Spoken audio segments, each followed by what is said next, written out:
Ahí está, ¿vale? Y pues bueno, quisiera que comenzáramos comentando un poquito la lectura. No sé si tuvieron la oportunidad de leerla y qué les pareció. ¿Qué les pareció esta lectura que hicimos sobre la nueva geopolítica?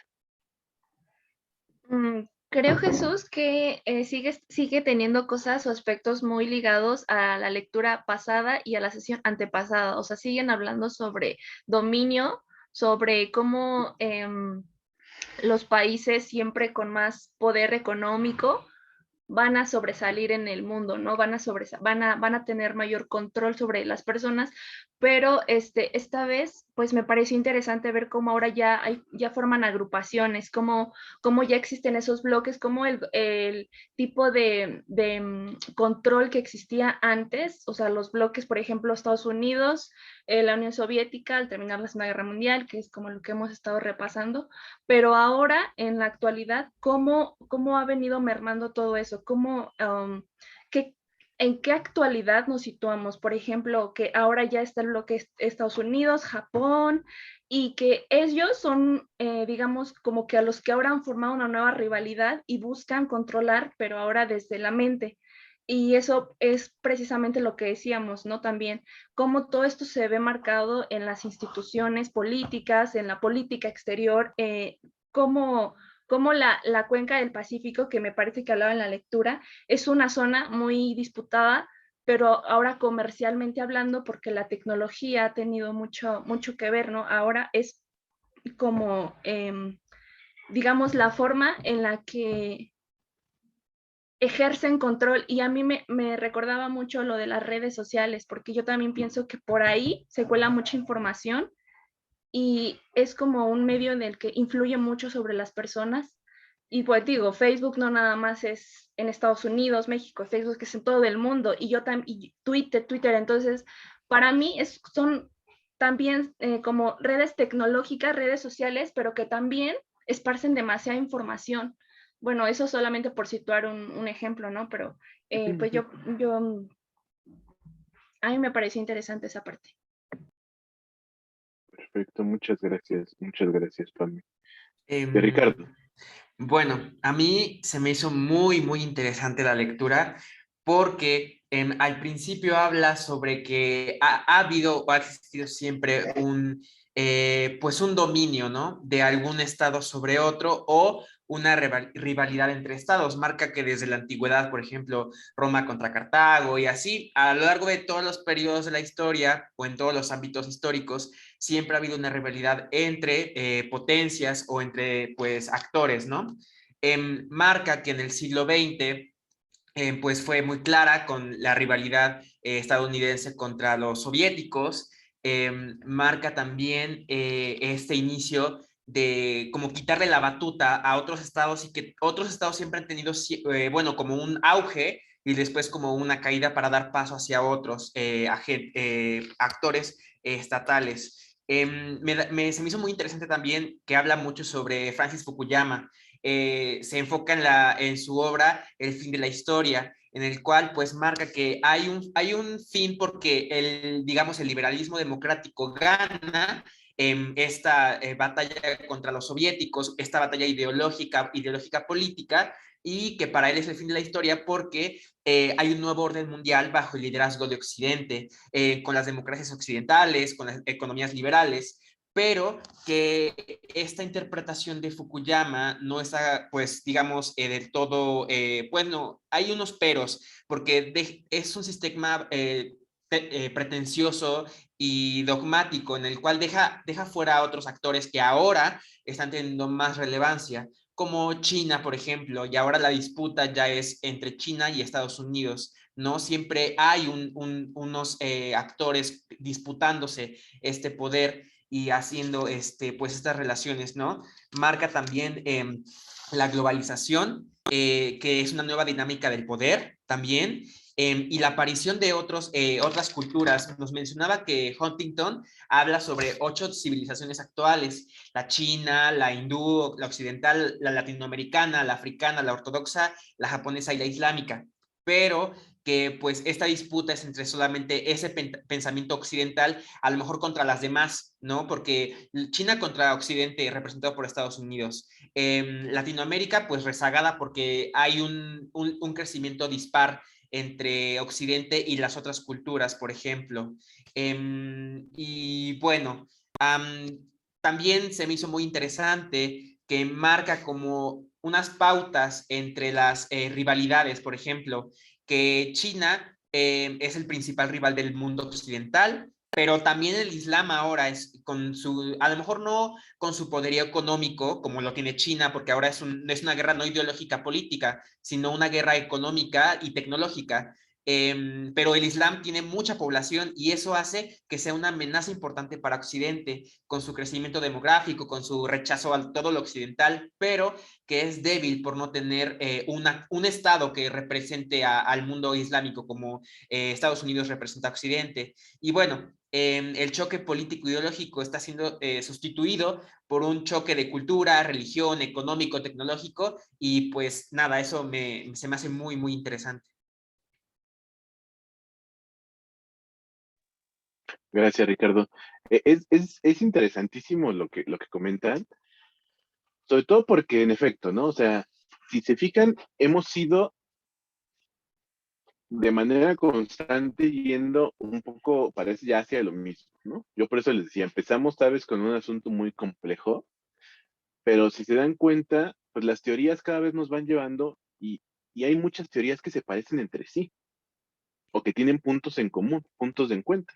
Y como les decía la semana pasada y creo que la antepasada también, esto se debe a que estamos hablando del mismo mundo, un mundo hipercomplejo, un mundo con muchas, muchas características particulares, pero finalmente pues es el mismo entorno del que estamos hablando y por ello es que ocurre esto. Entonces, en este sentido sí es importante que tomemos en cuenta que justo hacia dónde nos va llevando y vemos ahora este término de la nueva geopolítica, que es interesante porque como bien nos comenta Ricardo, pues bueno, hay ciertos elementos que se parecen y que podemos decir que la historia de la humanidad es la historia del imperialismo, como dice la sociología histórica, ¿no? O la historia de la lucha de imperios o de grandes potencias, ¿no? Como un poco marca la lectura en este sentido.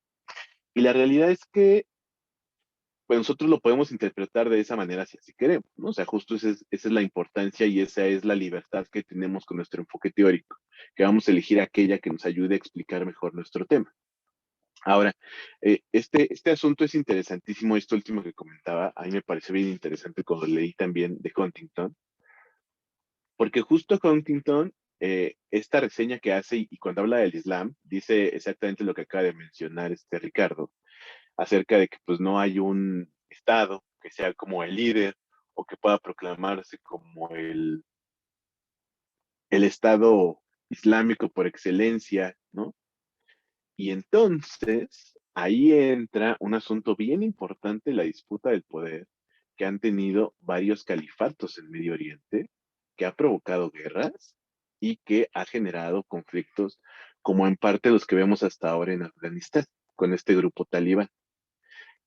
En su momento lo hizo Estado Islámico, ISIS y algunas otras organizaciones, porque dentro de esta lógica geopolítica se quieren enmarcar justo como ese actor líder del mundo islámico. O sea, yo de pronto creo que uno de los grandes errores que comete el mundo occidental, si podemos llamarle de esa forma, tomando un poquito esta idea de Huntington, es asumir que, por ejemplo, los talibanes son bárbaros. Bárbaros en el sentido tradicional de la palabra, ¿no? Pues son personas que han leído. Podrá gustarnos o no, pero son personas leídas, son personas que saben de qué están hablando. Y hoy y hay una entrevista interesantísima que ahorita que lo mencionaste la recordé. Ahorita los talibanes están dando entrevistas, lo cual es algo muy curioso, porque justamente se les toma como personas bárbaros, sin educación, etcétera, y están en muchos medios de comunicación dando entrevistas y teniendo una imagen pública muy relevante cuando antes no lo habían hecho, ahora en Afganistán. Y hay una entrevista en la que justo hablan sobre diferentes autores, y uno de los que mencionan es Huntington. O sea, no estaría tan descabellado pensar que realmente lo que están buscando es generar este Estado islámico que pueda tener un cierto control sobre toda la población de esta religión y entonces erigirse como una fuerza importante a nivel mundial. O sea, esto es interesante y sin duda también me pareció muy interesante esta parte. Bueno, lo de Fukuyama también siempre es de llamar la atención, ¿no?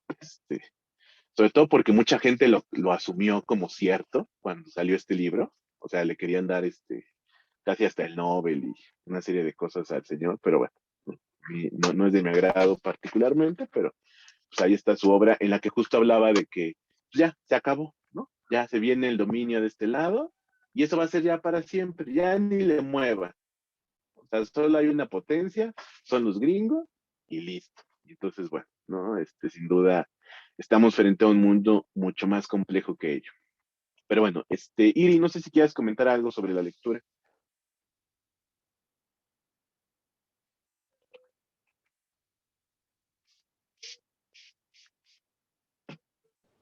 Ajá. Yo creo, así. Sí, Sí, hola. hola. Sí, pues, ¿qué puedo? Es que estoy aquí con los perros. Em, em, pues sí, se supone que la nueva geopolítica nace a partir de que cae el muro de Berlín, digamos, debido a que de alguna forma se tiene o se cree que el mundo a partir de eso ya es como una multiplicidad de cosas, o sea, ya no solamente es un juego como de poder de un lado contra otro, ¿no? Occidente contra Oriente o así, sino en donde ya hay diferentes problemas que ya no solamente son, o sea, diferentes centros de poder, como comentaba, no solamente ya son como localizados, sino hay diferentes en la parte tecnológica, en la parte económica, en la parte cultural, en todos lados. Entonces, bueno, la nueva geopolítica, con esto, pues, no sé, plantea hacer una nueva propuesta para analizar los problemas que a partir de ese momento se comenzaron a ver como problemas que podrían surgir de forma, pues así, imprevista, ¿no? O sea, ya no se puede decir cómo va a ir el mundo, o sea, ya digamos, el mundo cambia todo el tiempo, entonces necesita nuevos conceptos y nuevas formas como de analizar el mundo que hoy papá, estoy hablando. Que hoy vivimos. No sé qué más. Es que sí está bien. Ajá. Ya te distrajeron, ya te desconcentraron. No te preocupes, Siri, a todos nos pasa. Es lo normal, de hecho, ahorita. Sí, que pasa el señor de los tamales. Sí, es que ya no sé qué me va a decir. Bueno, No te...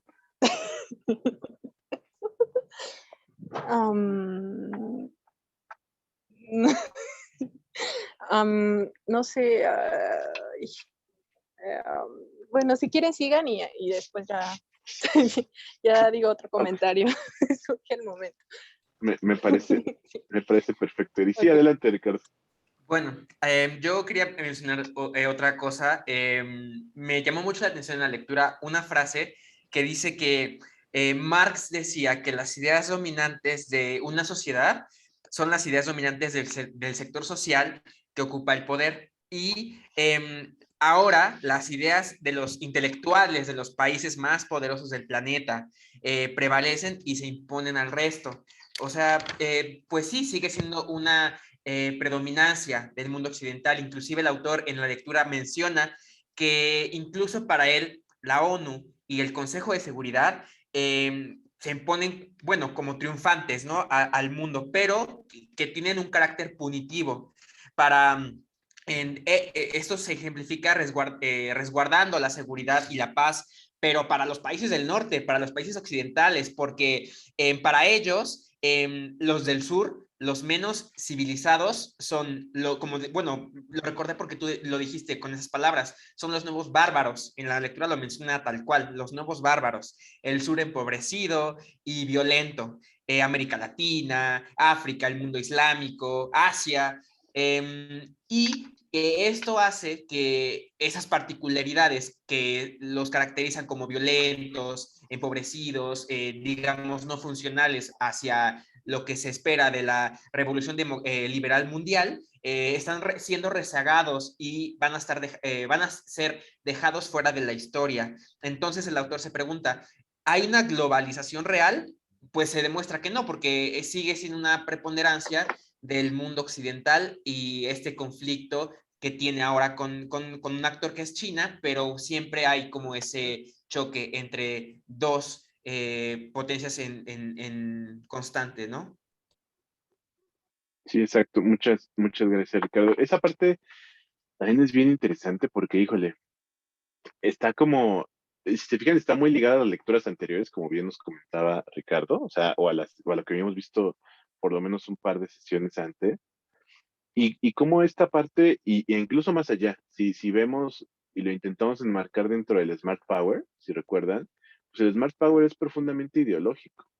O sea, hay ahí una especie de dominación, una especie de un asunto ahí muy ideológico que también está muy ligado. Y esta parte es también muy interesante lo que nos comenta Ricardo, el cómo queda excluido, ¿no? El resto del mundo. Otra vez, desde esta visión como dominante, pues ellos hablan, ellos toman decisiones, ellos imponen sus instituciones como la ONU, por ejemplo, que ha sido un tema recurrente justo en estas sesiones por lo que representa, y lo hemos dicho, el Consejo de Seguridad particularmente, este órgano que es el único cuyas resoluciones sí son de carácter vinculante para todos los estados y es el único que tiene miembros permanentes que además tienen este poder de veto, ¿no? Entonces, este es un asunto interesante sin duda el cómo se construyen y de ahí viene un poco, porque fue un debate que tardó mucho en llegar de manera formal, esto que nos comentaba Iri de la nueva geopolítica. Si nosotros recordamos, y nos vamos rápidamente para atrás, así un repaso muy rápido, la geopolítica tradicional, pues estaba por este asunto de un determinismo geográfico, estaba marcada por el determinismo geográfico.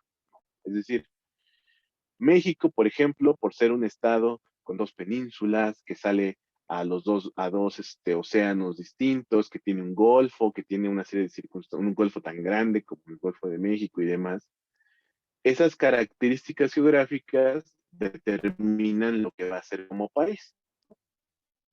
Y así era la geopolítica, digamos, de manera tradicional. Y había diferentes corrientes dentro de este ámbito, ¿no? Por ejemplo, esta corriente del corazón del mundo, del famoso Lebensraum. Quien controla el corazón del mundo va a poder controlar el mundo.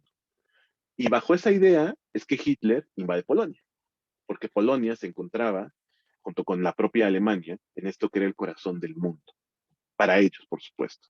Otras teorías de un gringo que nunca me acuerdo cómo se llama, un almirante, nunca me acuerdo su nombre, pero bueno, sé que no es tan difícil, pero se me olvida siempre, que decía que quien controlara los mares iba a controlar el mundo, fundamentalmente. Y para ello usaba el Mahan, ejemplo, ¿no? pues, de Amaha, exacto. Gracias, No gracias, recuerdo sí, su nombre Maha. tampoco. No su Sí, apellido. pero sí, yo ni su apellido me acordaba, muchas gracias, sí. Ese, exacto, gracias. Siempre se me olvida el señor. Yo creo que era muy codo porque siempre se me olvida. Pero bueno, justo, ¿no? Y para hacer esta explicación decía, bueno, vean al Reino Unido, a este gran poder imperial que logró tener este reino gigantesco en el mundo, ¿no? Entonces, eh, estas explicaciones pues tienen que ver simple y sencillamente con el hecho geográfico. O sea, si tú eres un estado insular, pues entonces vas a tener ciertas ventajas y ciertas desventajas. Si eres un estado que está en medio de una disputa geopolítica, los famosos estados tapón, vas a tener ciertas particularidades, ¿no? Y así sucesivamente. Este determinismo geográfico, es decir, dependiendo de las condiciones geográficas del estado, eso va a determinar por completo tu importancia o no en este especie de tablero mundial, ¿no? Donde las grandes potencias se lo van a estar disputando. Y esto, pues digo, si realmente vemos la historia, sobre todo la historia del siglo XX, nos vamos a dar cuenta que no se cumple realmente, o sea, porque de pronto tenemos asuntos sumamente contradictorios, como que un estado, lo que les decía, un estado chiquitito, como lo fue el reino de Bélgica, como le era Bélgica, pudiera controlar un territorio gigantesco como el Congo, como colonia. O sea, eso no tiene ninguna explicación lógica desde la geografía. 80 Sí, Ricardo. veces más grande que Bélgica, era el Congo belga. Exacto. Y Bélgica ni siquiera era como la gran potencia europea, como para disputarle a los otros ese territorio tan grande. O sea, ahí no hay ninguna explicación de eso más que una negociación entre ellos, en la que yo creo que el rey de Bélgica se agarró medio de dormidos a todos los demás, porque pues, realmente no hay como una explicación clara, ¿no?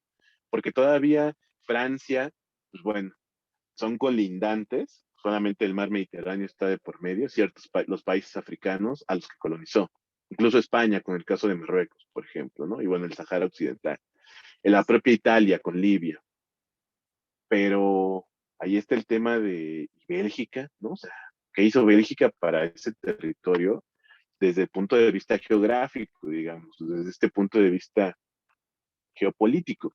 Y ese es justo el tema en el que autores posteriores, o sea, ya cuando viene la caída del muro de Berlín, como bien nos comentaba Iri, la caída de este bipolarismo, como se le conoce, pues ya no hay manera de sostener esta, estas teorías, ¿no? O sea, ya no hay manera de sostener el determinismo geográfico en función de que eso y solo eso va a definir qué tipo de Estado eres, tu importancia a nivel mundial y otro tipo de cuestiones. Entonces, surge esta corriente de la nueva geopolítica que en realidad es como una regionalización de la geopolítica o una división de la geopolítica. La geopolítica, perdón, la geopolítica pasa de ser un análisis o una revisión única y exclusivamente de esta relación territorio-política a ser algo mucho más amplio, estar acotado a aspectos mucho más puntuales. Por ejemplo, actualmente podemos hablar, y no es raro escuchar, sobre la geopolítica del petróleo. O sea, no hablamos particularmente de uno o dos estados. Por supuesto que cuando hacemos la desagregación sí, pero en general hablamos sobre la geopolítica del petróleo. Se habló en algún momento, particularmente después del 2001, sobre la geopolítica del terrorismo, la geopolítica del narcotráfico, la geopolítica de estas redes de lavado de dinero también tienen su propia geopolítica. Y entonces esto nos coloca ante un mundo en el que estas explicaciones, por ejemplo, exacto, como dice Pam, nos menciona el caso de Venezuela, ¿no? La parte del petróleo. Digo, evidentemente se nota que ya fue hace algunos años, ¿no? O sea, esa Venezuela de la que habla no es la Venezuela actual, pero bueno, justo hace esta mención. Y de cómo estados que antes no tenían ningún atributo geográfico importante en sí mismo, o sea, no tenían este determinismo geográfico a su favor, por decirlo de esta forma, de pronto se convierten en estados importantes por los recursos que tienen. O sea, y vamos a ver, por ejemplo, y creo que por ahí va la idea que le da la asesora de PAME de utilizar esta teoría como, más bien, este enfoque de la nueva geopolítica como su teoría.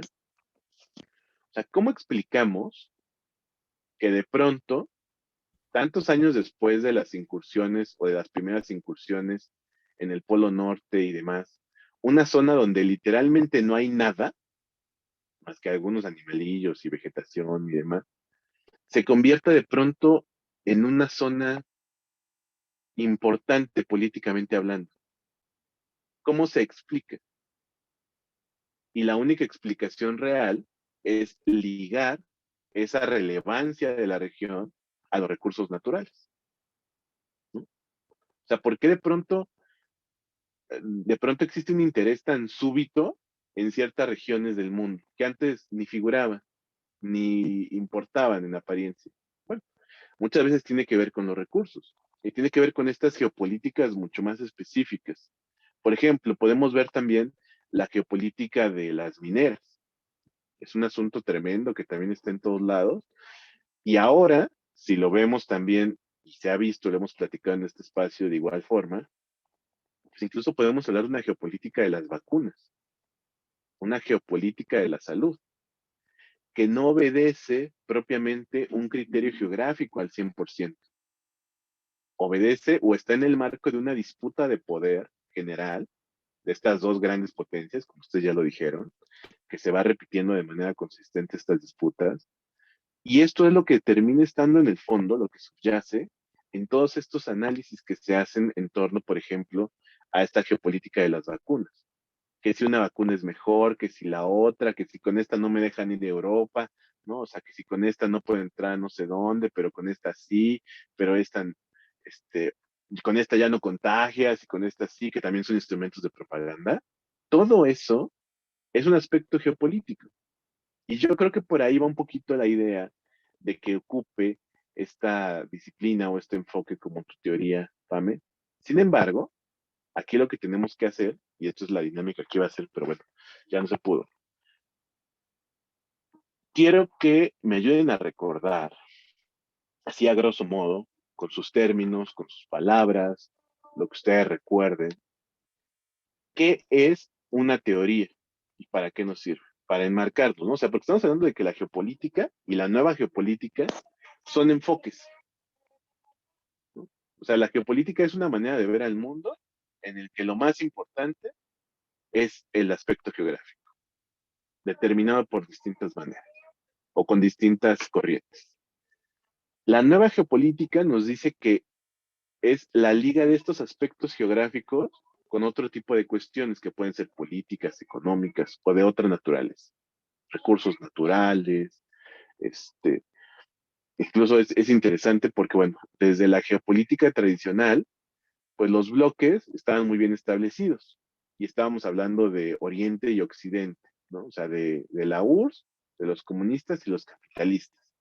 Y eran perfectamente diferenciables en un mapa. O sea, lo único que saltaba un poco era justo Estados Unidos, porque estaba cruzando el enorme mar, pero pues, sí, así que si quitamos el mar y los juntamos, pues están ahí juntitos geográficamente hablando, ¿no? Entonces, ese era el determinismo un poco. Pero desde esta perspectiva de la geopolítica tradicional, no se podría explicar, por ejemplo, un fenómeno del que hablamos la sesión anterior, como los BRICS, que yo les decía. Este grupo de Brasil, Rusia, India, China, Sudáfrica, que después terminó por no funcionar para nada, pero pues, estamos hablando de países que están ubicados en partes completamente diferentes del mundo y que simplemente compartían ciertas características económicas y por ello deciden agruparse. Esto se puede explicar desde la nueva geopolítica, pero no desde la geopolítica tradicional, ¿no? Entonces, bueno, volviendo a mi planteamiento de hace un minuto. La geopolítica y la nueva geopolítica o las nuevas geopolíticas son un enfoque, son una forma de ver al mundo. ¿Cómo enmarcamos esto como una teoría? ¿Cómo esto nos puede funcionar como una teoría? Y entonces para ello, lo primero que les pido en este momento es que reflexionemos un poquito de que me recuerden qué es una teoría, para qué nos sirve una teoría. ¿Quién quiere empezar a ver? Yo, Sí, Ricardo. creo que una teoría es a lo mejor un conjunto de hipótesis que pueden ser comprobadas porque tienen un campo de aplicación. Entonces, es para determinar cómo ciertos actores, en este caso, actores políticos, pueden actuar dependiendo de ciertas circunstancias o algo parecido. Bueno, eso es lo que más en general me suena. Perfecto, muchas gracias, Ricardo. A ver, Pame, ¿tú qué nos dices? ¿Qué nos sumas a esta idea? Eh, sí.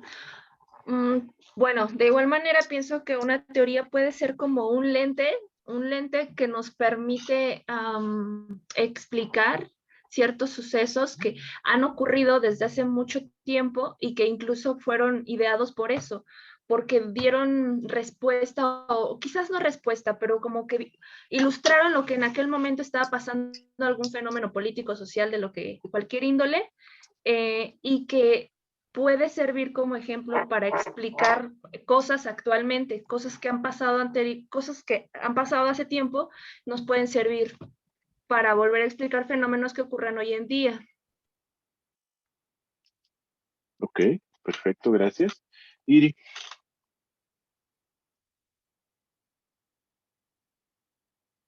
Eh, um, Pues la teoría es como, sería como el conjunto de varias cosas, o sea, no sé, conjunto de conceptos, hipótesis, ah, que van enmarcadas dentro de una perspectiva, ¿no? No sé.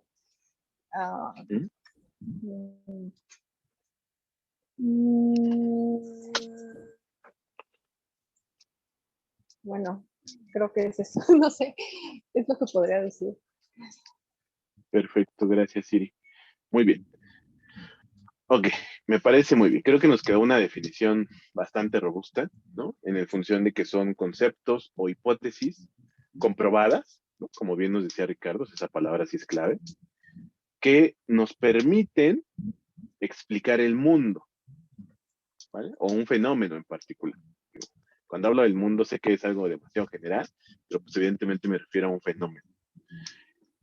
Y que ocupa fenómenos pasados, en muchos casos, para poder explicar el presente. E incluso algunas teorías hasta nos explican lo que creen que va a pasar en el futuro, ¿no? O sea, nos dicen, esta es la tendencia y esto va a ocurrir necesariamente, ¿no? Algunas teorías van por ahí, por esa línea. Y como bien nos decía Iri, lo que hace la teoría es otorgarnos una perspectiva de las cosas, o sea, nos da una forma de, de ver el mundo, como de tomar un poquito de distancia para entonces ver nuestro fenómeno, ¿ok? Entonces aquí es donde viene nuevamente la gran pregunta. O sea, ya definimos qué es una teoría. Y aquí viene la gran pregunta nuevamente, que es el planteamiento fundamental de la sesión de hoy. ¿Cómo podemos utilizar una disciplina, en este caso la nueva geopolítica, como teoría? Y la respuesta la vamos a encontrar un poco en la lectura que veíamos, que justo decíamos, es que se parece a las últimas lecturas y las últimas sesiones que hemos platicado. No, sí, porque la visión del mundo cambia y entonces lo que hacen los autores geopolíticos que plantean esta nueva geopolítica, es intentar rejuvenecer o actualizar esta visión geopolítica que existía, ¿no? O sea, se dan cuenta que ya el simple hecho de ver el territorio y este determinismo geográfico no sirve para explicar el mundo. O sea, ya nos queda muy cortito, como ya les he dicho varias veces, ¿no? O sea, creo que se tardaron en aceptarlo, pero bueno, la pura geografía no nos va a servir, porque bajo ese enfoque, pues algunos geopolíticos también decían que el tamaño del Estado iba a determinar o va casi, casi intrínsecamente ligado a su poder, ¿no? Entonces uno diría, bueno, ¿y por qué Kazajistán no es una potencia mundial, por ejemplo? O sea, ¿por qué Mongolia no es una potencia mundial? O el Congo, que aparte de ser enorme, tiene muchos recursos minerales y naturales. Exacto, exacto, muy bien, gracias Ricardo. El Congo, por ejemplo, que es un gran ejemplo justo por lo que comenta Ricardo, porque además es mucho más reciente su colonización y explotación, ¿no? Porque podemos pensar en otros países sin papel. Incluso México, porque siendo un país bioceánico no es potencia mundial, o sea. Por ejemplo, y además con la cantidad de recursos que tenemos, ¿no? Con la cantidad de ecosistemas que tenemos, con la biodiversidad que tenemos, como dice Pame, o sea, porque además en la geopolítica y en general en la geografía, hay ciertos elementos que consideraban ellos como muy importantes. La existencia de penínsulas, por ejemplo, porque tiene una función geopolítica.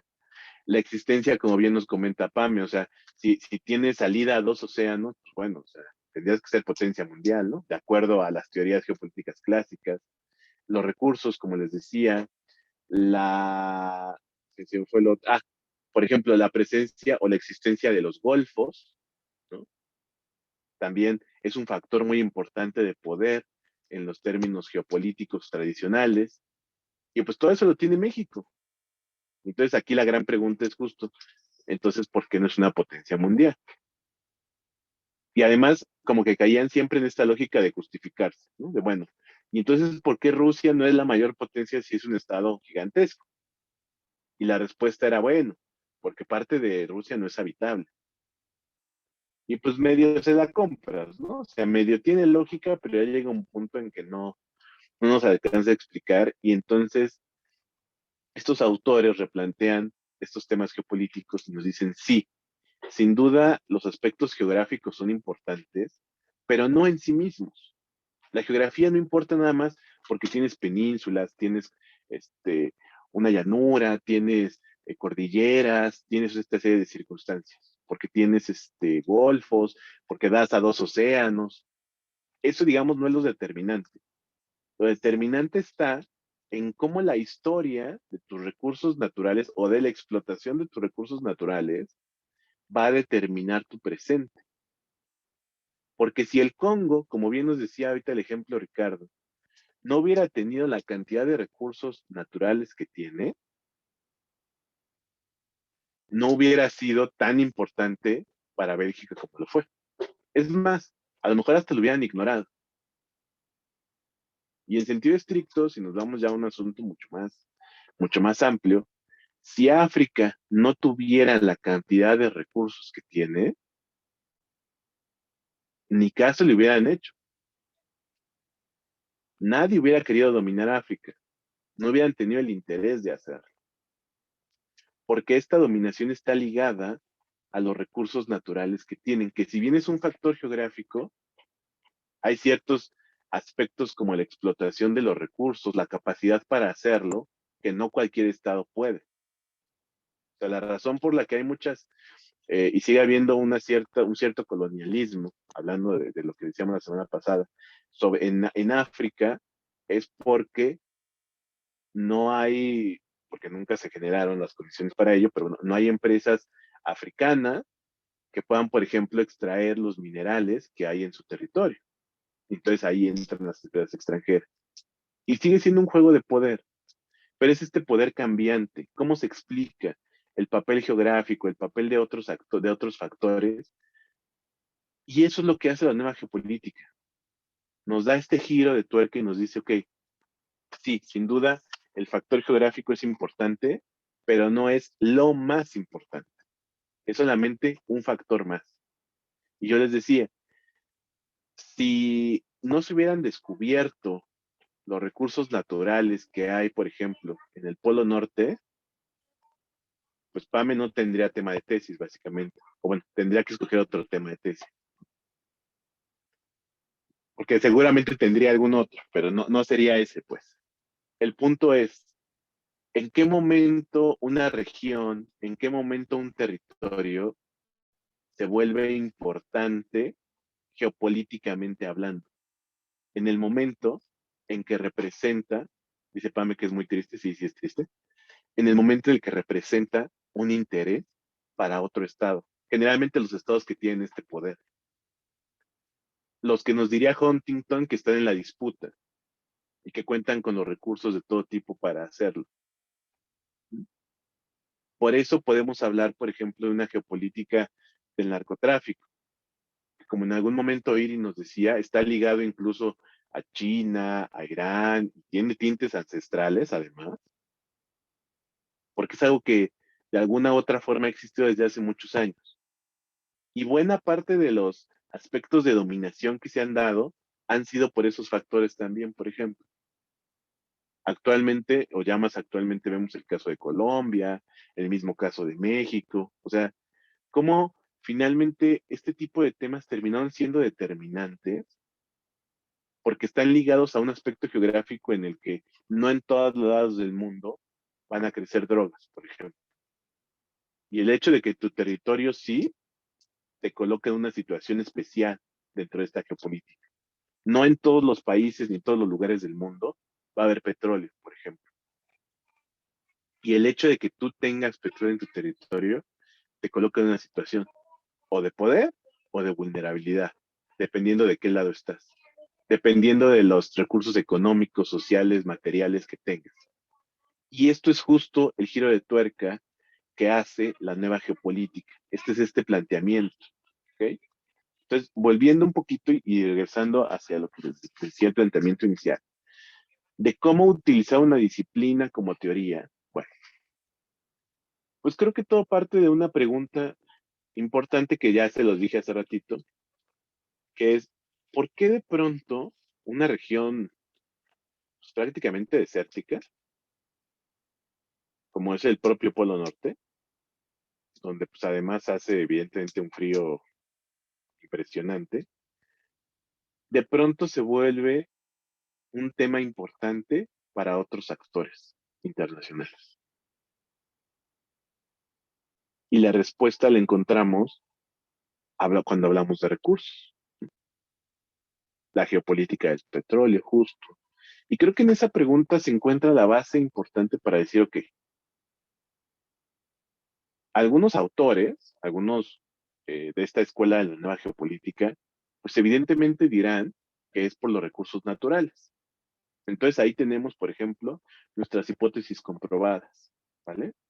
Que nos van a ayudar a explicar ese mundo en el que varias potencias y varios países están buscando la dominación o el control de los recursos naturales de esa región, que parece que no tenía nada. Y nos podemos ayudar de fenómenos pasados para explicar por qué eso es lo que está de fondo, eso es lo que está detrás. Esta lucha de poder es lo que está detrás de este tema que está revisando Pame. Y entonces estos fenómenos pasados pues, pueden ser, como les decía, África, territorios en particular, puede ser Brasil en su momento, ¿no? Hace muchos, muchos años, cuando se dio la colonización por parte de los ingleses de buena parte de Asia. O sea, ejemplos creo que hay, ¿no? De cómo la existencia o el descubrimiento, muy entre comillas, de recursos naturales, de pronto los países o esos territorios se vuelven atractivos para el resto del mundo. Digo, incluso la propia conquista de México, ¿no? Pero ya sería irnos muy, muy para atrás tal vez. Entonces, si se fijan, este planteamiento o verlo desde esta manera nos otorga los elementos suficientes que ustedes me dijeron que es lo que hace una teoría, que además tienen razón, ¿no? O sea, sí son los elementos que conforman una teoría. No sé si me explico o no sé si ya nos perdimos o cómo vamos. ¿Tú qué dices, Pam? Que es particularmente de interés para ti. Para mí está padrísimo que estemos hablando de esto porque pues me siento como pececito en el agua, pero sí, realmente sí voy entendiendo el por qué pues le estamos dando como un sentido a las teorías, el por qué están ahí y por qué nos ayudan a explicar las cosas. Y creo que sí está muy aunado a los recursos naturales y como pues un país o un territorio no es tan importante por dónde esté, sino por quién lo pueda tomar, por quién pueda tener acceso a él. Y bueno, si quien puede tener acceso a él es un país potencia, es un país que tiene los recursos tecnológicos, industriales y de mucha índole, de varios ámbitos, pues mejor aún, ¿no? Porque pues es un pastel que claramente se va a comer algún día. El problema es cuando son varios y todos presentan argumentos válidos, tanto que a los mismos organismos internacionales les cuesta trabajo, pues, dictaminar quién tiene más derecho, ¿no? Porque obviamente si le dan fallo a uno, los demás se te vienen encima. Entonces, pues, me causa mucho curiosidad porque pienso, bueno, ahorita ya es accesible y eso en ciertas temporadas del año, pero no siempre. Entonces, están esperando, o sea, que incluso se derrita más para que sea completamente navegable. Y yo me pongo a pensar qué repercusiones ambientales, o sea, cómo va a estar la Tierra para entonces, ¿no? Digo, o sea, por alguna razón nosotros vamos a estar medio muertos y ellos pues entonces ya tendrán otro lugar de donde nos puedan dar más supervivencia o donde puedan extraer más recursos que los ayuden a seguir propagando su dominio. Exacto. Fíjate que eso que comentas es bien interesante porque justo es la clave del tema, ¿no?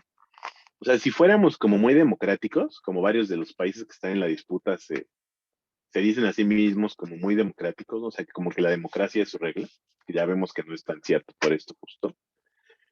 Si fuéramos absolutamente democráticos, pues entonces sería, ok, el Polo Norte mide tantos miles de kilómetros, son 5 países los que están en disputa, de esos 5 países sacar la proporción y entonces a cada uno le toca un cachito proporcional de Polo Norte, digamos, ¿no? Si fuera así.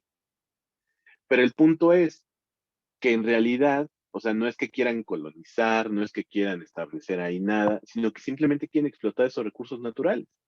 Y como tú bien decías, por un asunto propio de su nivel de potencia o de su capacidad económica, industrial y demás, va a haber estados interesados, mucho más interesados que otros, ¿no? O sea, te aseguro que Estados Unidos está mucho más interesado en explotar los recursos que, que Finlandia, por ejemplo, ¿no? O sea, a Finlandia puede que nada más le interese, en algún momento comentamos el tema de la pesca, o era Noruega, no me acuerdo, o los dos, ya ni me acuerdo bien, pero bueno,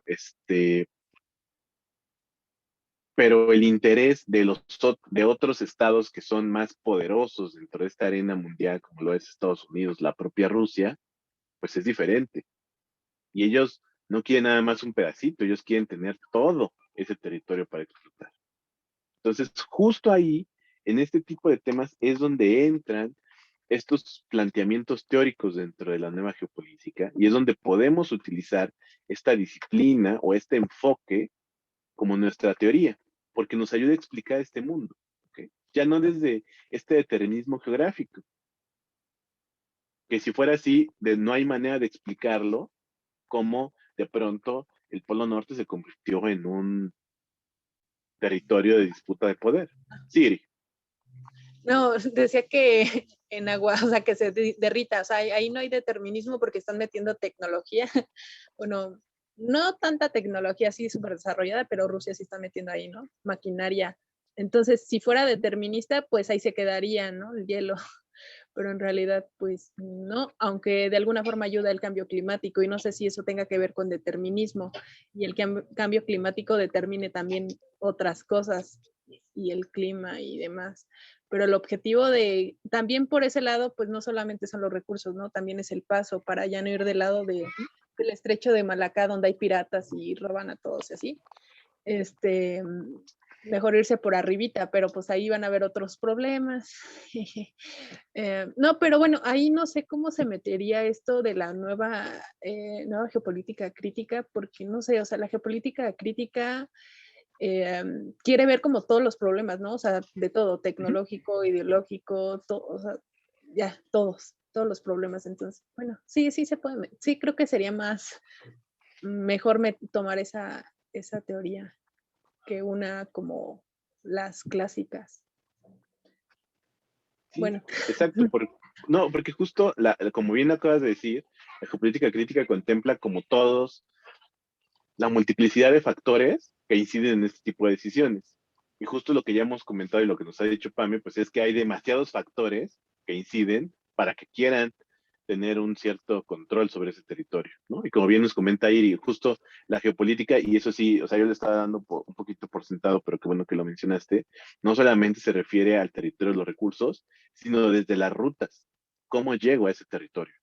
O sea, el famoso descubrimiento, y entre comillas descubrimiento, porque ya sabemos que no fue de América, pues es un asunto que tenía que ver claramente con geopolítica. O sea, ellos por una disputa no querían pasar por la ruta establecida y dijeron, pues vamos a darle la vuelta por el otro lado. Y A ver además si es se más puede, corto ¿no? el Ya camino. sabes. Pero de Exacto, este lado pues está exacto, Canadá sí. y así. Aunque veía que, bueno, en esta parte pues Estados Unidos no tiene mucho poder porque según yo no tiene territorio, ¿no? O sea, nada más es que creo que Canadá Canadá y Rusia son los principales, son pero Rusia, digamos los más, sí, los más interesados, porque son los que tienen mayor plataforma continental con el Ártico y Estados Unidos pues nada más tiene la parte de Exacto. Alaska, entonces pues ahí también tiene que ver eso. sí, sí, Ahora, también vi que no tenía, fíjense cómo, a menos que ayude a Canadá. Ajá. No, no lo exacto, creo ir. Pero pero también fíjense, sé que No Canadá lo creo. estaba A menos que reacio a... hagan alianzas. Ujú. Sí, no, tampoco creo. ¿Cómo? Jesús. no, que justo ahí hay otro asunto importante de cómo funciona el poder. O sea, un territorio históricamente despreciado por los estadounidenses como es Alaska, de pronto parece que se vuelve muy relevante, ¿no? Con este asunto. Porque entonces Alaska justo te da la plataforma continental para poder llegar a esta parte. Pero es muy chiquito en comparación de Canadá, en comparación de Rusia. Y pues sí, en efecto, el tema del cambio climático también es un asunto en sí mismo que debe de ser considerado dentro de esa perspectiva, de si forma parte del determinismo o no, o si incluso, digo, conociendo a las empresas y cómo se manejan estos países, si incluso puede ser catalizado por los propios estados interesados. O sea, sí se habla mucho de no el derretimiento y demás, pero no sé si vieron que ayer o antier Biden, en su gobierno, porque no fue directamente él, emitió una orden para que se pueda reexplotar ciertos pozos petroleros a mayores niveles de los que tenía, incrementando los niveles de contaminación por ende. Entonces, o sea, parece que nuevamente, cuando hablamos ya de términos reales de poder, pues el medio ambiente puede esperar, pareciera, ¿no? Por lo menos desde la perspectiva política. Y, o sea, Biden la tiene bien fácil, él ya no va a estar cuando se derritan los polos ni cuando siga el desastre climático, ¿no? Entonces, pues bueno, parece que de pronto esa es su perspectiva. Creo que ibas a decir algo, Ricardo, perdón. Y justamente relacionado con todo lo que comentaba Pame y lo que comentaba Iris, recordé que hace unos días leí sobre que se pudo cruzar, no sé si por primera vez o que es tanto el derretimiento ya se plantea una ruta real, o sea, ya es una ruta viable que pueda hacer, acortar el camino, ¿no? Entre, no sé, Rusia hacia Canadá o hacia Noruega, o sea, acortar por el Ártico, porque ya es navegable por el cambio climático. Entonces, es como decía Pame, ¿no? Son los factores que hacen que haya un interés y que esos factores van evolucionando. Por ejemplo, no sé, son casos como, por ejemplo, Arabia Saudita, que en la década de inicio del siglo XX no eran territorios completamente deshabitados y que a nadie le interesaba y que cuando surgen cuando se descubre el petróleo en esa zona, pues surgen los Emiratos y los gobiernos completamente ricos por el petróleo, ¿no? Y también lo mismo con el Ártico ahora, ¿no? Que hay recursos minerales, hay petróleo, o con lo que pasa también el control que tiene Rusia sobre la Unión Europea, sobre Europa Occidental, por los gasoductos que tiene en Rusia yendo hacia Siberia.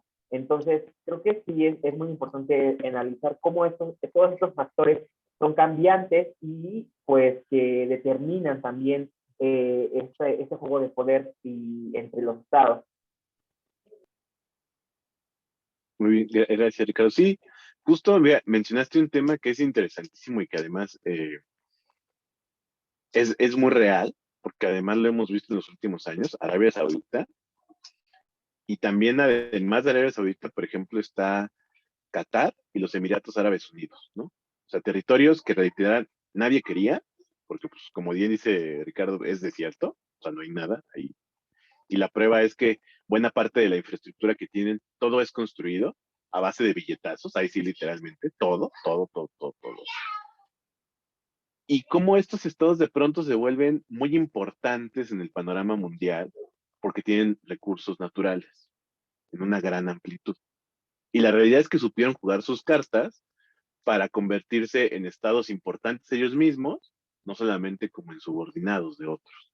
O sea, eso es algo que hay que decirlo. Y la OPEP jugó ahí un papel importantísimo, ¿no? En este sentido. Entonces, justo como estos estados han crecido de manera exponencial a la luz de estos recursos naturales y de esta disputa geopolítica que hemos visto.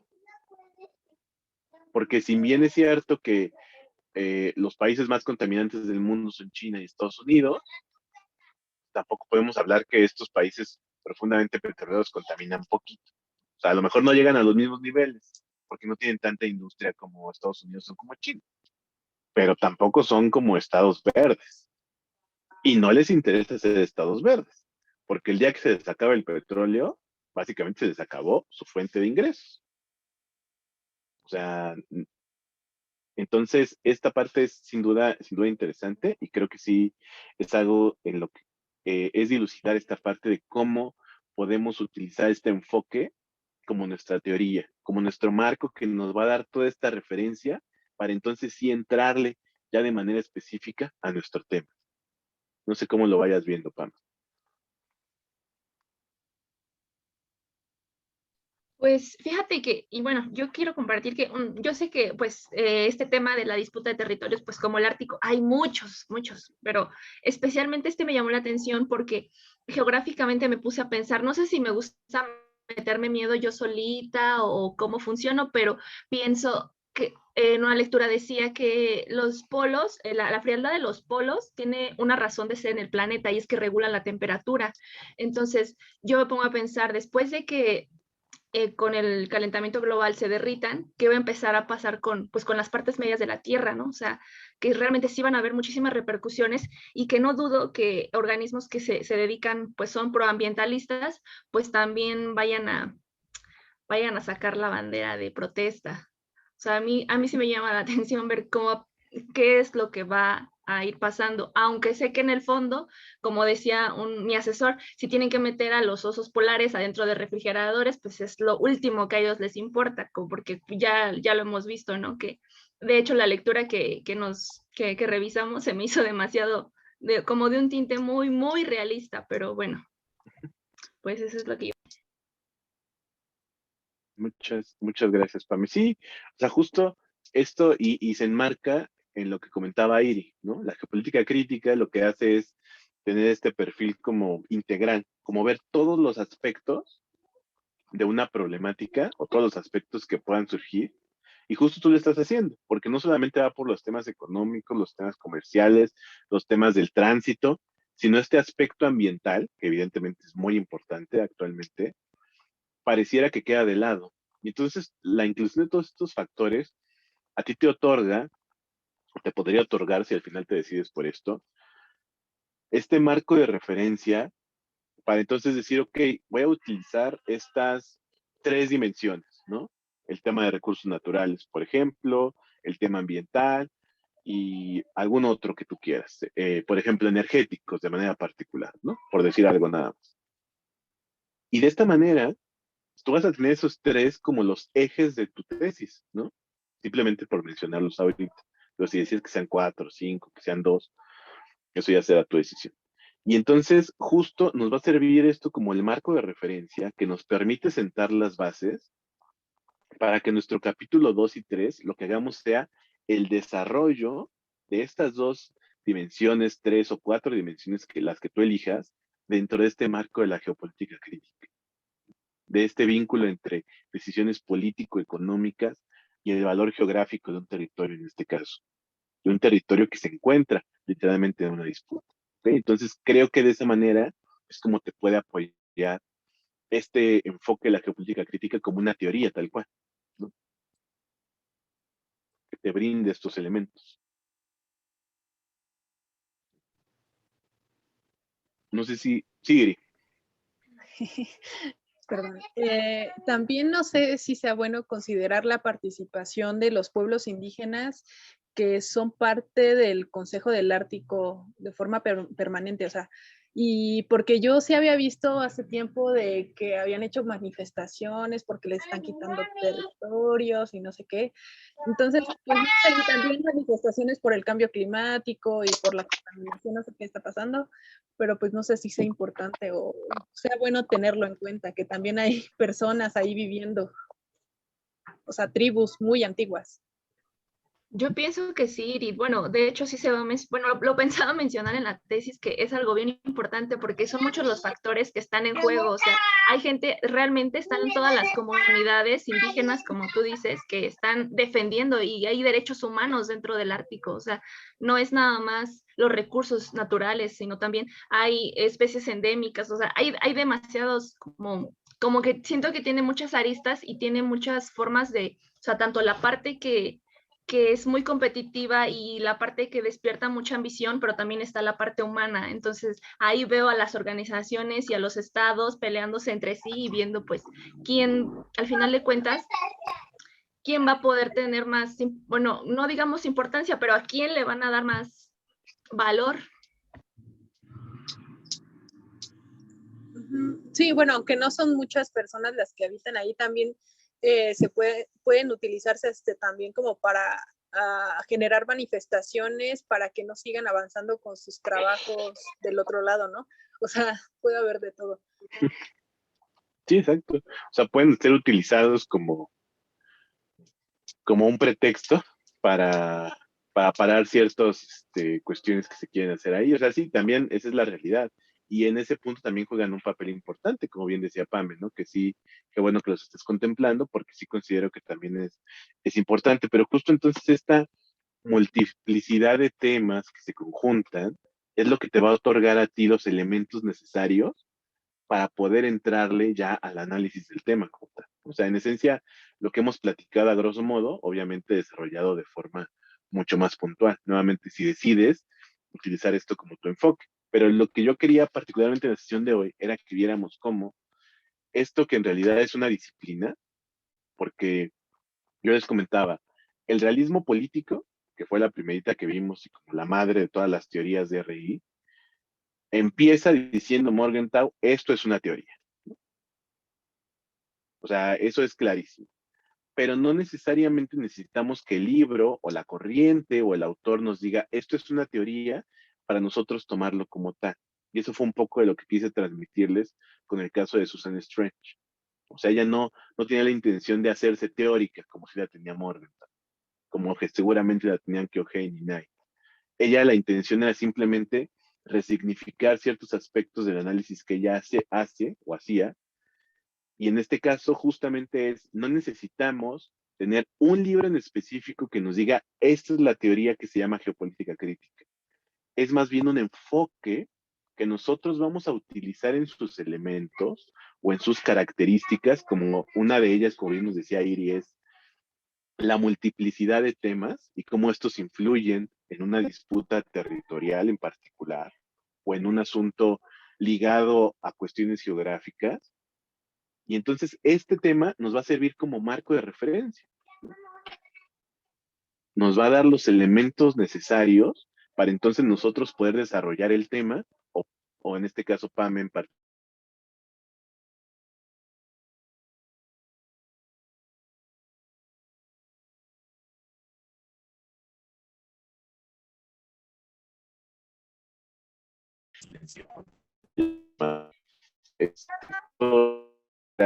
Como una parte importante al final que terminará siendo clave para que tú puedas entender lo que estás manejando con tu tema, ¿no? No sé si por ahí sí quedó claro, no sé si hasta este momento haya alguna pregunta, algo que quieran comentar. Pues de mi parte yo agradezco que hayas tomado en cuenta la parte de mi teoría.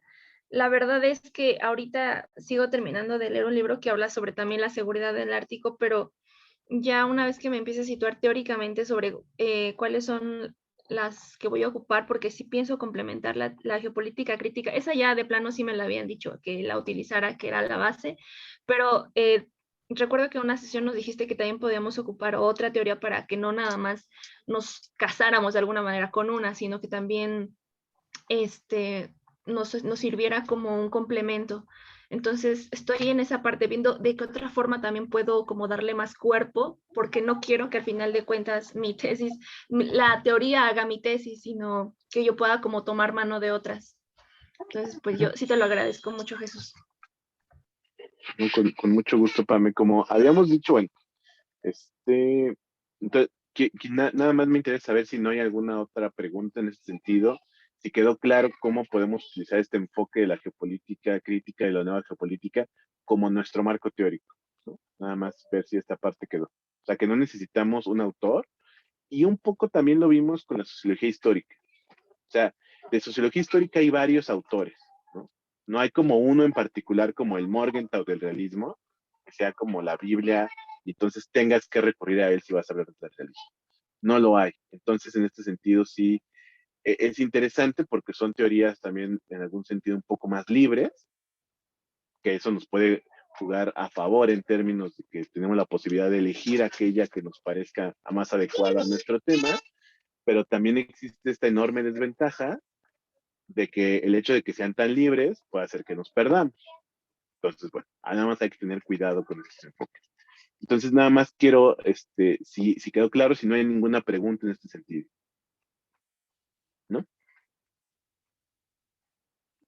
Perfecto. Para entonces empezar a cerrar un poquito el tema. Digo, ahorita estamos 5, ya está por aquí Manuel. ¿Cómo estás, Manuel? Buenas noches. Hola Jesús, bien, todo bien, muchas gracias. Hola compañeros, todo muy bien. Perdón por unirme un poquito tarde, pero aquí andamos. Eso es lo importante al final, ¿no? Que acá estamos todos conectados, con todo y todo. Les digo que ahorita se ve mi fondo así, y bueno, se ve diferente y seguramente se escucha diferente porque estoy en mi celular, pero bueno, Ah, aquí estamos, aquí estamos. aquí estamos, es lo importante. Así es. Perfecto. Bueno, pues como ya les había comentado, ahorita estamos, bueno, están 4 personas de las 7 que generalmente entran. La intención de esto, como decía Pame, era hacer una revisión por las teorías que todas y todos ustedes están contemplando como opciones de elección para su marco teórico. ¿Ok? Creo, si mal no recuerdo, que ya vimos todas hasta el día de hoy. El día de hoy justo terminamos con esta parte de la geopolítica crítica y la nueva geopolítica. No sé si en este sentido, alguno de ustedes, los que están aquí el día de hoy, haya alguna que falte, que hayan ustedes comentado o que ustedes quieran que abordemos. ¿Haya alguna que falte o ya estamos con todas? ¿Cómo vamos en ese respecto? Creo que ya, bueno, por lo menos yo ya, yo había contemplado que era la tecnología y el realismo, están. Ya están vistas, ¿no? Pues bueno, creo que sí, entonces ya vimos todas, porque justo la intención de lo que me gustaría que hicieran de hoy a la siguiente semana es que a partir de todo esto que ya platicamos, toda esta cantidad de información que ya ustedes se llevan en este momento, me definan, y se definan a ustedes sobre todo, que esa es la parte más importante, cuáles son las teorías con las que van a trabajar. Como bien decía Pame, no necesariamente tiene que ser solo una, ¿ok? Siempre podemos complementar con alguna otra teoría. Pero va a haber una que va a ser nuestra base, nuestra teoría principal, digamos, y otra u otras que nos van a servir como complemento. Yo, como les decía en algún momento, la recomendación es que utilicen 2. Si de plano no les alcanza con esas 2, pueden meterse a 3, pero ya sería como el extremo, o sea, de preferencia máximo 2, para evitar que eso nos confunda y sobre todo, como bien decía Pame hace rato, que la teoría o las teorías en este caso sean las que terminen definiendo nuestro tema, ¿no?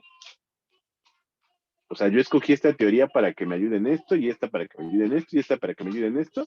Entonces las teorías van a acabar terminando haciendo su tema por ustedes. Y la idea es que ustedes utilicen a las teorías y no al contrario, ¿vale? Entonces, digo, lo que a mí me gustaría es que en esta semana ustedes piensen cuál es el enfoque teórico que más les ha gustado para esas cosas que yo quiero dar el económico, entonces me voy a una teoría de este sentido, político, me voy a una tía que me ayude en ese sentido, y demás. Entonces, aquí importa que ustedes hagan su reflexión. Y la siguiente semana lo que quiero es que lo platiquemos. Como se recuerdan de algunas Jesús, no te corrido escucho. teórico. Hola. Tampoco te escucho Los muy bien. demás me escuchan. Denme un segundito, por favor. Sí.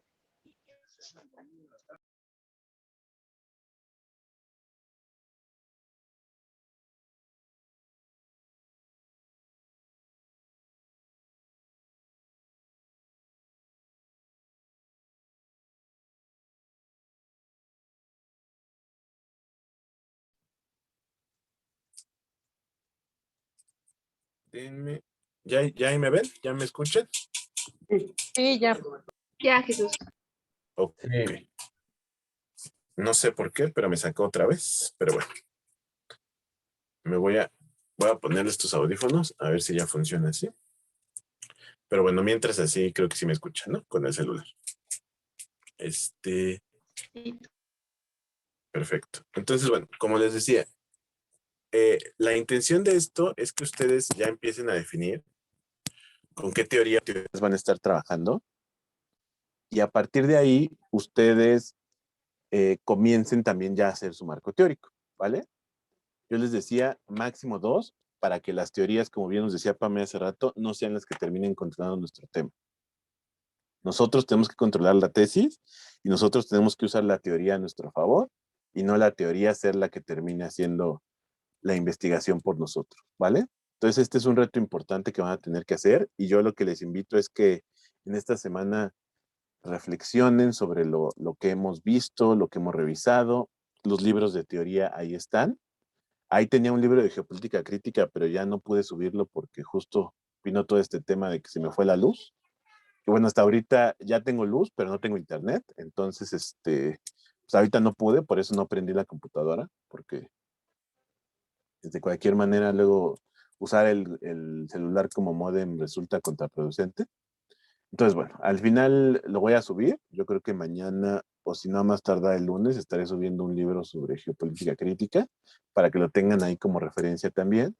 Entonces, si pueden revisar esos libros, revisen las lecturas si creen que les va a ayudar para tomar esta decisión.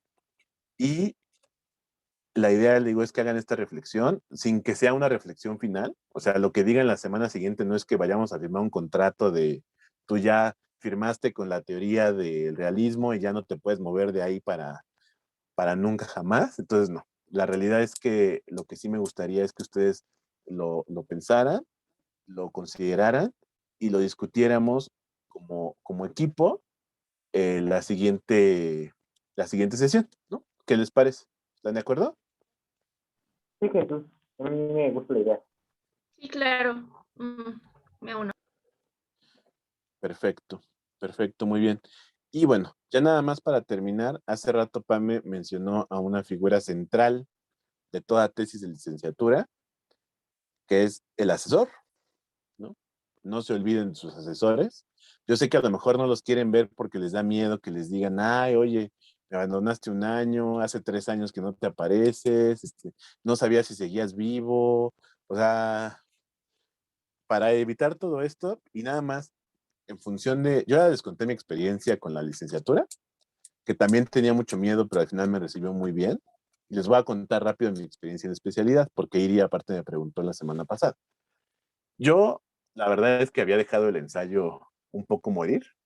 Digo, ya saben cómo funciona esto, ¿no? O sea, no les tengo que, yo sé que no les estoy diciendo nada novedoso, ¿no? Ni nada que no hayamos visto antes. Sin embargo, yo hace como 3 semanas dije, ok, yo sí quiero titularme por ensayo, entonces pues voy a ver qué onda, ¿no? Porque aparte yo sí tengo tiempo límite. Ya me lo extendieron a noviembre, afortunadamente, pero bueno. Le mandé correo a mi tutora, primero diciéndole a ver si quería seguir siendo mi tutora, porque no hay que dar por sentado eso sí las cosas. Y la vi ayer. La vi ayer, le mandé un planteamiento, o sea, ni siquiera fue un planteamiento gigantesco, eran 3 cuartillas, creo, o 2. Era un planteamiento pequeño en realidad de qué es lo que quería hacer en la investigación. Y en primera, ella se dio cuenta que pues sí tengo el compromiso de hacerlo, ¿no? En segundo lugar, le gustó bastante y me dijo que iba por buen camino y además me hizo observaciones que son tremendamente útiles. Y a lo que voy con esto es, no subestimen el papel de su asesor o asesora. Son muy importantes, ¿no?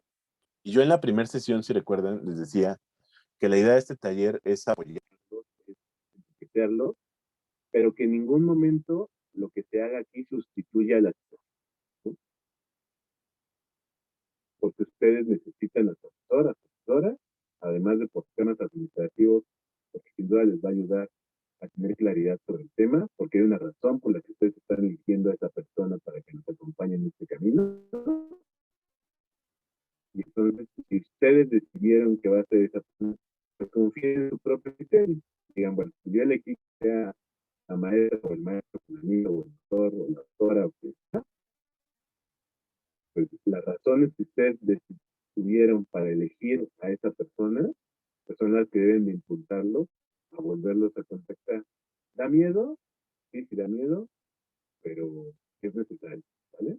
Entonces, nada más les dejo aquí la reflexión. Yo la verdad es que después de la reunión con mi tutora quedé muy contento, muy tranquilo, porque voy mucho mejor de lo que yo hubiera esperado.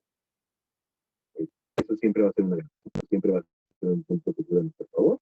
Entonces, bueno, la invitación es esa, a que se intenten reacercar a sus asesoras, asesores, por lo menos les digan, oye, oiga, sigo vivo, estoy por aquí, y sigo queriendo que me apoye con eso. Lo peor que puede pasar, lo peor que puede pasar es que les diga, estoy muy ocupado, ya no, y entonces lo que tienen que hacer es buscar a otra persona. ¿Sí? Pero literal es lo peor que puede pasar, y en este caso, pues, también tendrán que buscar a alguien, y mejor que sea lo antes posible, para que se pongan a buscar quién es esa otra persona, porque si no, van a estar en problemas, porque eso sí es un requisito fundamental.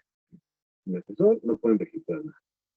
Entonces, pues mejor apurémonos en ese sentido. Yo sé que da miedo, pero de verdad, por lo menos en mi experiencia, lo que les puedo decir es que ellos saben cómo funciona. Yo creo que no hay un asesor en la UNAM, no sé, pero la mayoría de los asesores en la UNAM o en cualquier universidad entienden perfectamente este proceso y créanme que no van a ser sus primeros asesorados que se desaparecieron por años. No van a ser los primeros ni van a ser los últimos. Es algo muy, muy común como ustedes lo están viendo. ¿Vale? Entonces, no le tengan miedo a esta parte, de verdad, háganlo. Créanme que va a valer muchísimo la pena, se los puedo garantizar.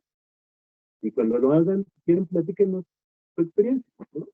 Ya que estén contentos ese día, que estén felices después de que me dijera, me dijo que sí, me dijo que sí se acuerda de mí todavía y que con todo gusto me asesoraba, platíquenos para motivar a los demás, ¿vale? Porque sí, esa es una parte fundamental y qué bueno que lo mencionaste, Pam. Digo, tal vez no era tu intención esto, pero sí, es importante porque, digo, yo ayer vi a mi tutora y sí, es necesario, ¿vale? Pues Sí, bueno, Jesús, gracias. Sí, pues sí. Gracias. pues bueno, no sé si hasta aquí tengan algún comentario, algo más que quieran decir. No, no, por mi parte no. Pues igual nada más como siempre agradecerte por tu tiempo, ayudarnos a entender más las teorías que hemos realizado.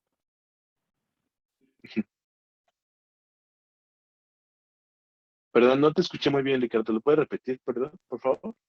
No, nada más dije que gracias por tu tiempo otra vez como cada semana y por ayudarnos a entender las teorías que estamos realizando. Y por los ánimos también de contactar a nuestros profesores y compartir su experiencia con nosotros. También creo que es muy enriquecedor para los que estamos aquí porque pues todos estamos en ese proceso también de ir a buscar otra vez a asesores y todo eso.